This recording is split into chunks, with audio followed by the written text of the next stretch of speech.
സൽബുദിയുടെ മാതാവ്. റോമിനടുത്തുള്ള ജെൻസാനോയിൽ സ്ഥിതി ചെയ്യുന്ന അഗസ്റ്റീനിയൻ ദേവാലയവുമായി ബന്ധപ്പെട്ടാണ് പരിശുദ്ധ അമ്മ സൽബുദിയുടെ മാതാവ് എന്ന് അറിയപ്പെടാൻ തുടങ്ങിയത്. 1682 നവംബർ 17 ഇന്നസെന്റ് 11 മാർപ്പാപ്പ ഈ ചിത്രത്തിന് കിരീടം ചാർത്തി. 1753 ബെനഡിക്റ്റ് 15 മാർപ്പാപ്പ സൽബുദിയുടെ മാതാവിനോടുള്ള ഭക്തിയാൽ മാതാവിൻ്റെ ഒരു സഖ്യം രൂപപ്പെടുത്തി. 1884 ലിയോ 13 മാർപ്പാപ്പ ഈ തിരുനാളിനോടനുബന്ധിച്ച് പ്രത്യേകം ബലിയർപ്പിക്കുവാൻ അനുവാദം നൽകി.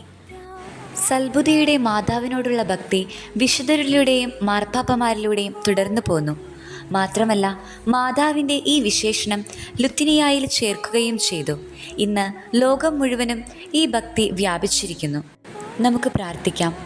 പരിശുദ്ധ കന്യകെ, ഞങ്ങളുടെ അനിശ്ചിതത്വത്തിൽ യഥാർത്ഥ വഴിയും സത്യവും നീതിയുമായത് കണ്ടെത്തുവാനുള്ള കൃപ ഞങ്ങൾക്ക് നൽകണമേ. ഞങ്ങൾ ഓരോരുത്തരും പരിശുദ്ധാത്മാവിൻ്റെ കൃപാവരദാനങ്ങളാൽ നിറയപ്പെടുവാൻ അനുഗ്രഹിക്കണമേ. ആമേൻ. സുഹൃത ജപം. ഓ സൽബുദിയുടെ മാതാവേ, ഞങ്ങൾക്ക് വേണ്ടി അപേക്ഷിക്കണമേ.